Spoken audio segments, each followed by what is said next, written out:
If you're new to running, there can be a lot of advice out there and it can be a bit overwhelming. Today I'm going to keep things simple. Here are 5 things that you need to know. No complex training plans, no wild jargon, just stuff that will actually help you enjoy running and stick with it. This is for the love of running, and here is some running advice you'll actually need.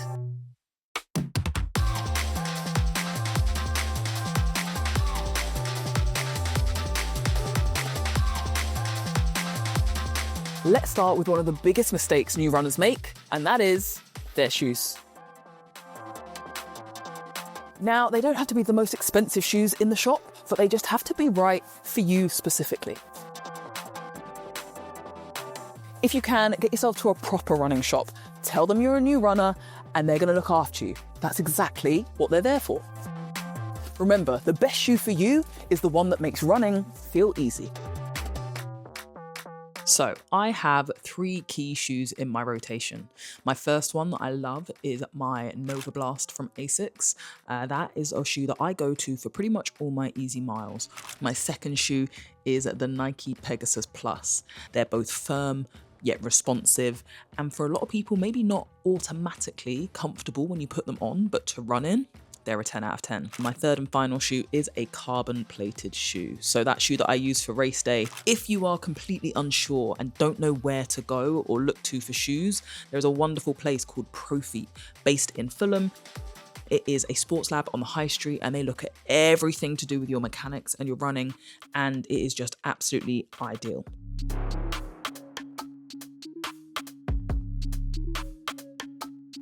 Next, we have warming up, something a lot of runners completely ignore. You don't need a 30-minute routine. You only need 5 to 10 minutes to really get yourself going. The goal is simple. Raise your heart rate, reduce your risk of injury, and get yourself out on that run. Here are 3 key exercises I always do before I head out on my run.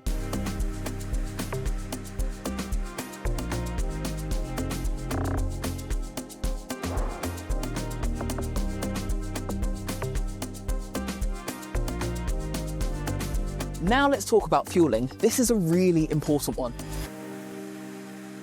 A lot of people think skipping food before you run is actually going to help you burn more calories.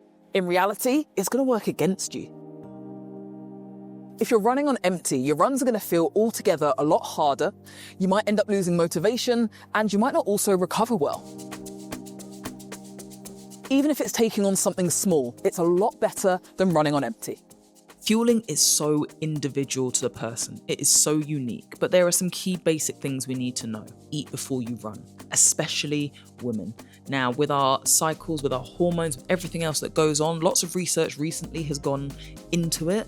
A wonderful woman called Dr. Stacey Sims has done loads of research, basically stating that women should not run fasted or train fasted. It does not serve us. So making sure you've had something 30 minutes before, let's say a small banana, let's say a protein shake, something so that at least there is some energy and fuel in your stomach. Now, these meals, I'm saying before a long run, you want to be around that 2-hour mark before. I know it can be very difficult sometimes, but any closer and then it can kind of cause stitches and issues. I take on a gel personally when I'm doing a long run over 10k every 25 minutes. I try to hit that 30 to 40 grams of carbs when I take that gel, and then that means per hour I'm pushing somewhere between 60 to 80. Now, this might be the most important one of all. Enjoy yourself. Go and do runs with friends. Maybe think about park run. Join a run club. There are so many other things you can do, and especially slow down. You're meant to be having fun. Running doesn't have to hurt to can. If you enjoy it, you're way more likely to stick with it. And finally, somewhere where runners go wrong quite a lot of the time, rest. This is where the magic happens. Gains are made as we rest. It allows our body to recover and so that we are ready to go and run again. Now, ultimately, the run, yes, it is helping us to build that aerobic base and build that endurance. But what it's also doing is breaking our muscles down so that they then repair stronger. Sleep is the best way that your body recovers. Getting in that deep REM state will allow the body to recover really well. So that is your first port of call. So don't be afraid of that post long run nap.